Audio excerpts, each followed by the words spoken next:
Pois moi bo día. Imos dar logo comezo a rolda de prensa que de xeito regular e incluso tradicional a celebramos os venres para dar conta dos acordos de Xunta de Goberno. Como sabedes, o venres pasado, por mor da folga, tomou a decisión de adiar a Xunta de Goberno para o luns e ese é o motivo polo que hoxe convocamos a rolda de prensa que é habitual dos venres a golpe de luns e paso logo a render contas sobre os acordos adoptadas na mesma, poñerme vos o dispor para calquera aclaración dos mesmos ou outro tipo de cuestións que de carácter local, nacional ou internacional que queirades facerme chegar. Os primeiros puntos, como sempre, son puntos de acordos de licencias vencellados a espazos cidadáns do Departamento Jorge Duarte. Hai unha licencia para a instalación de ascensor na Rúa do Torteixeiro, tamén para a rehabilitación dun edificio de 2 vivendas na Cruz de San Pedro.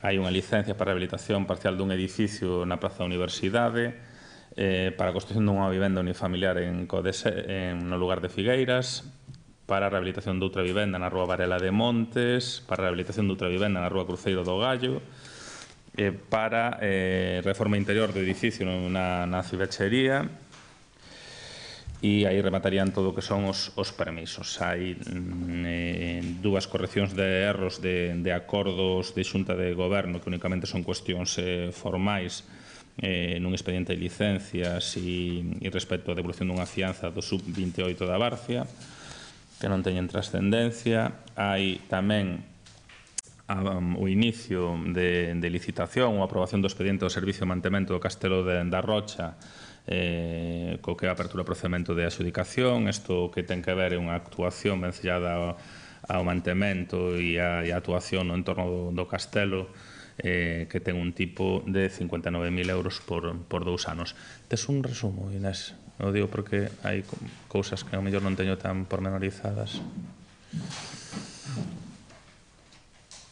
Isto é para sacarte no streaming.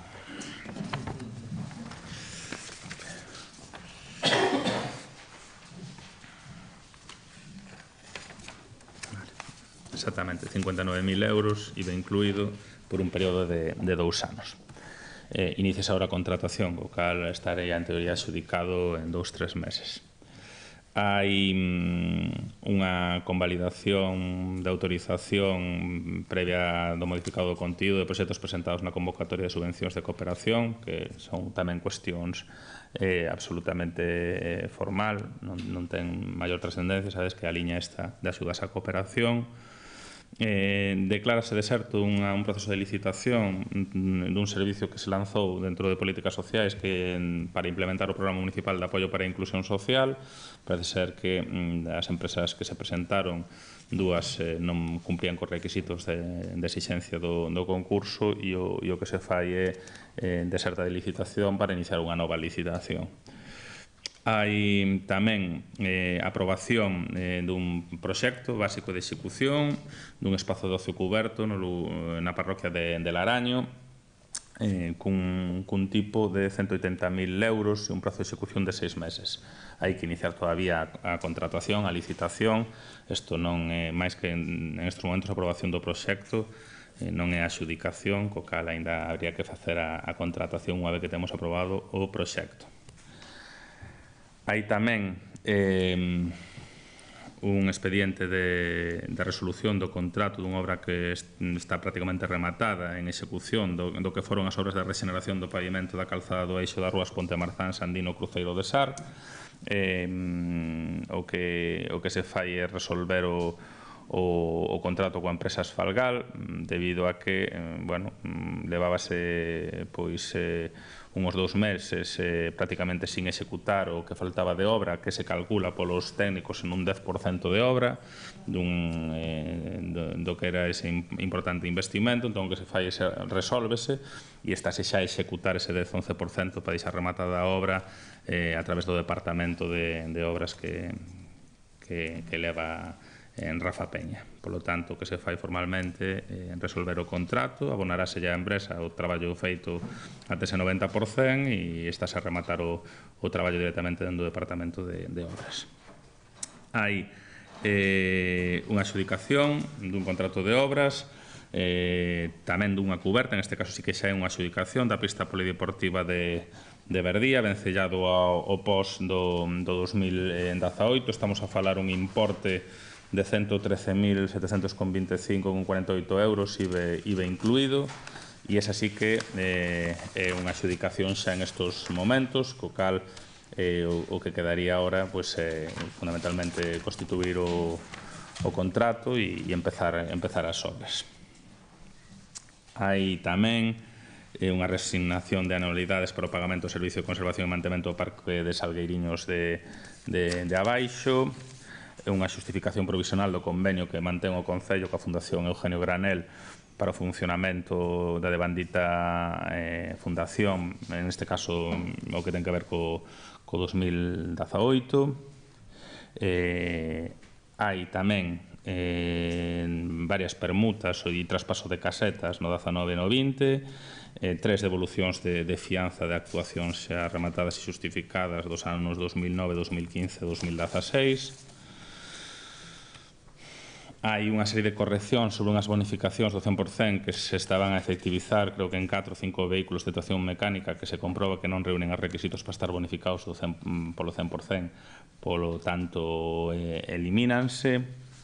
Hai toda a concesión das exencións que regularmente veñen esta Xunta de Goberno para veciños e veciñas, no que son tasas de saneamento, depuración de augas, suministro de auga e tamén recollida de residuos, no que, por razóns económicas, o Concello abona o que son tanto tratamento de augas como suministro, como recollida de lixo, eximindo as familias en situación de vulnerabilidade de ter que abonalas. Hai tamén, dende o 26 ata o final da orde do día regular, exencións fiscais, unha corrección de erro e un nomeamento do xefe de operadores de sala no expediente de conservación e mantemento do túnel do Hórreo. Logo, por urxencias, hai en primer lugar unha renovación da prórroga de contrato de alugueiro do que é o Centro Sociocultural da Parroquia da Barciela. Hai recoñecementos extrajudiciais de crédito que teñen que ver coa prestación do servicio de limpeza, luz e gas natural. Hai tamén unha solicitud dunha subvención á Xunta para contratar persoal técnico para realizar actividades de orientación laboral no exercicio 2019. Modifícase un acordo da sesión de finais de 2018 de participación do Concello de Santiago no POS, debido a que hai un aumento da achega que fai a Diputación aos concellos, e introdúcese determinados conceptos tanto en gastos correntes, pago a proveedores ou como investimentos, debido a que a Diputación aumentou a cuantía dos cartos que destinaba ao POS.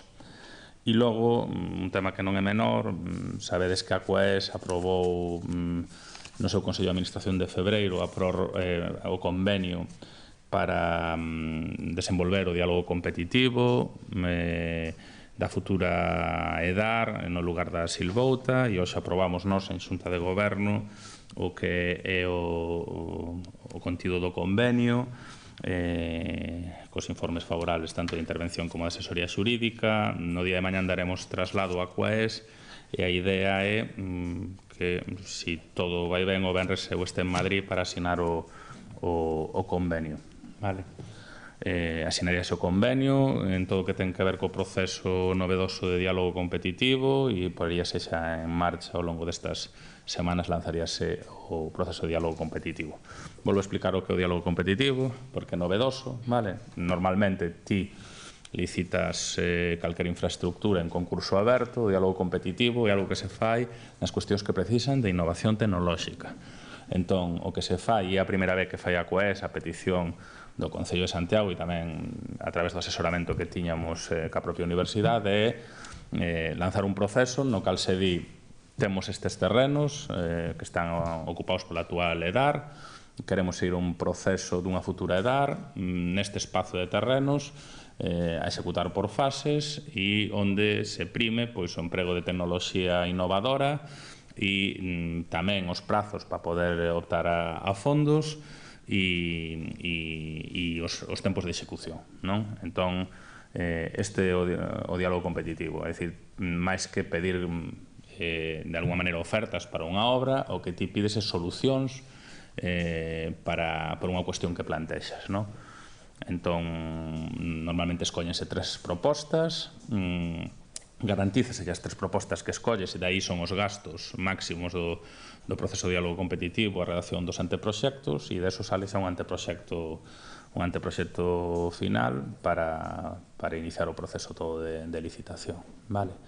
Entón, no seu momento, en febreiro, a CUES aprobou no Consello de Administración un proceso que é novedoso para a CUES, porque outras entidades do Goberno Central, como Red.es, xa o viñan facendo, e nos aprobamos hoxe no Xunta de Goberno, despois de fiscalización de intervención e de asesoría xurídica, e o venres o asinaremos. E isto é todo. E non sei se me expliquei ben, pero se me queredes preguntar calquer cosa, intento explicarme mellor se non o fixe. Así que, se queredes alguna cuestión sobre isto... Sí, la licencia que se da para el edificio de la Rúa de Fumechería, ¿qué obra es esa? ¿Es de misiones pontificias? ¿Es alguna albergue?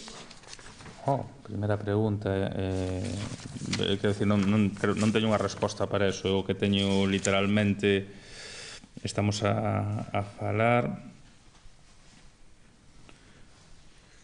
literalmente o que teño é a concesión de licencia de obras para a reforma interior de edificio na Rúa de Fumechería 21.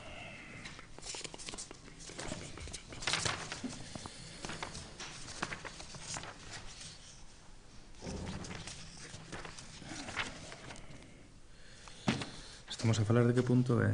Punto 8.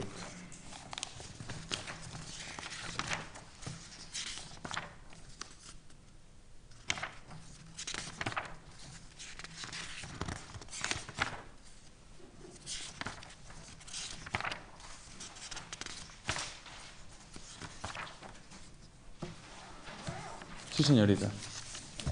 Obras misionales pontificias. Carai.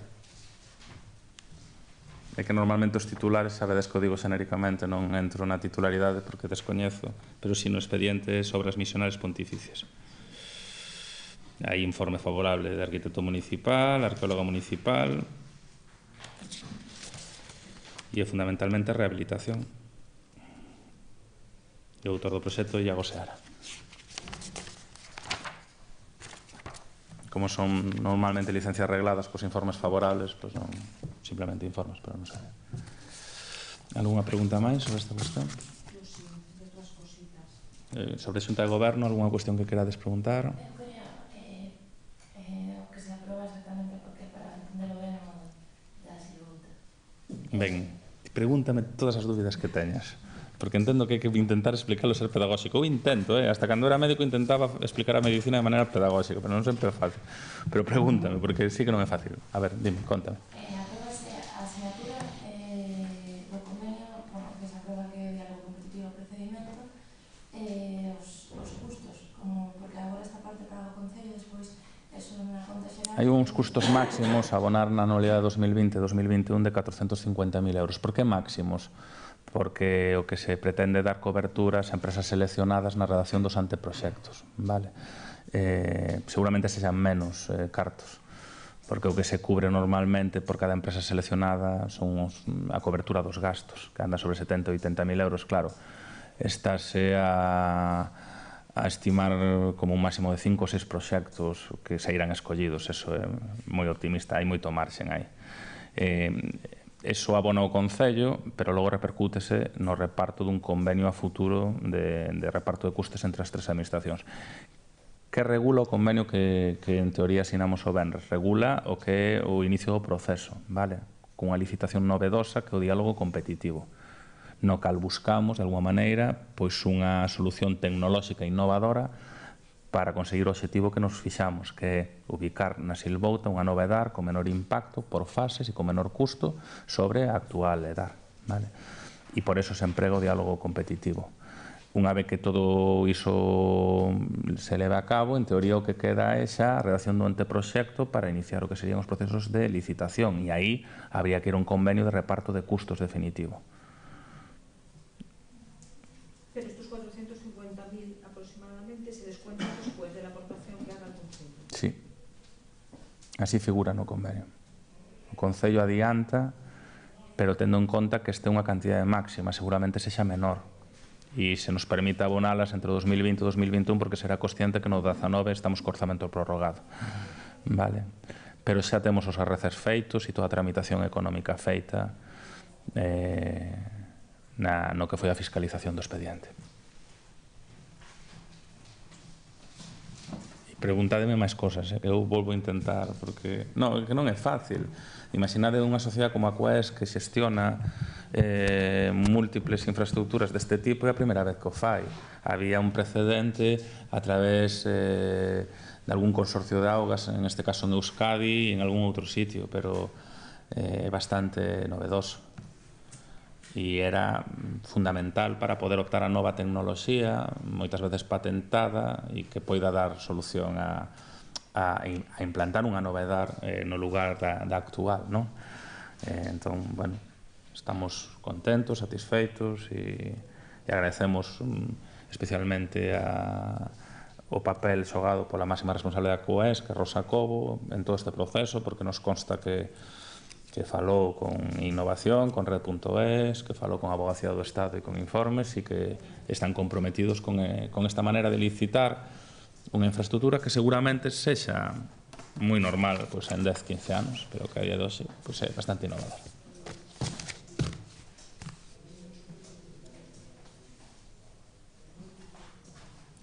Se non hai máis cousas sobre a Xunta de Goberno, pasamos a outras cousas. Preguntita. El martes María Atlántica va a decidir su postura para las elecciones generales y queríamos saber si Compostela Aberta va a convocar una asamblea para decidir al respecto de este asunto. Compostela Aberta xa fixou hai unha asamblea anterior a súa posición.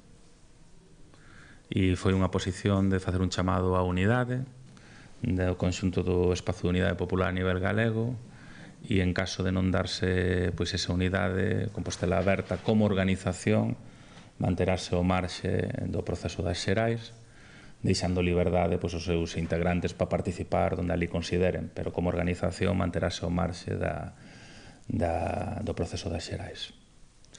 Iso aconteceu, tedelo na propia web de Compostela Aberta na anterior asamblea. ¿Y cuál es su opinión personal sobre este asunto? Anecdótica, porque a miña opinión é a que acordou Compostela Aberta como organización. Quero dicir, eu creo que nos defendemos que Compostela Aberta en estes momentos representa un espazo que está ao marxe do debate e da situación que se está a dar a nivel galego, intentou no seu momento intermediar, foi mal interpretado ou non se entendeu, e entón o que decidimos é cuidar o espacio local, e queremos para o espazo galego que queremos o que temos na nosa cidade, que é un espazo onde todo o construto da Unidade Popular poda participar. Entón, eu defendo o que acordou Compostela Aberta porque eu comparto iso. Creo que Compostela Aberta como organización ten que centrarse nas municipais, ten que blindar o espacio de unidade e o seu maior potencial, e esa é a proposta que se aprobou e eu a comparto. E así tamén a defendín diante dos compañeros e compañeras de Compostela Aberta.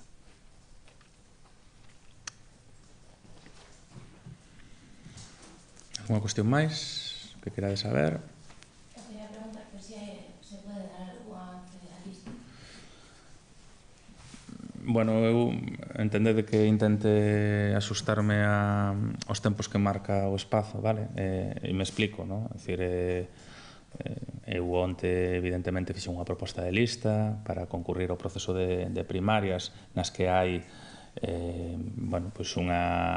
primeiro o que eu entendo que é unha lista unitaria que antes defendía como representativa de todo o espazo, onde hai evidentemente unha gran continuidade do equipo actual de goberno para pechar un ciclo e novas incorporacións. O que pasa é que parece ser que non se van a validar as propostas até a última hora do día e, polo tanto, entrar en cuestións de detalle hasta que non saibamos un pouco a validación que se faga desta lista ou de outras posibles persoas que se poderon candidatar individualmente ou outros niveis no proceso de primarias. Vou intentar ser discreto, vale? Por un pouco de respetar os procedementos do espazo. Nós sí que, de alguma maneira, o que eu pretendín é reflectir esa unidade que hai no espazo de Compostela Aberta, que é real, na defensa de volver a reeditar o goberno da cidade e de liderar esta nova etapa na que está a cidade, e esa é a vontade da proposta.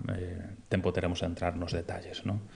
E logo toca a xente, sabedes que son unhas primarias abertas, a cidadanía, toca a xente anotarse se quere participar, incluso dar opinión sobre a lista, sobre a orden, sobre as persoas, porque para eso están os procesos democráticos, non? Aquí non hai, máis alá do esforzo que hai de presentar un equipo global, logo tocará a xente participar no proceso de primarias e dar a súa opinión sobre os roles e as posiciones de cada quen.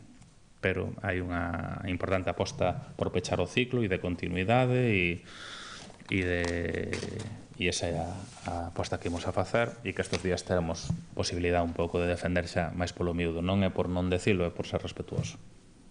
Mentre non este validada, parece ser que se reúnen hoxe ás 8 da tarde para ver as propostas e validalas, había que presentar avales, pois vamos a agardar.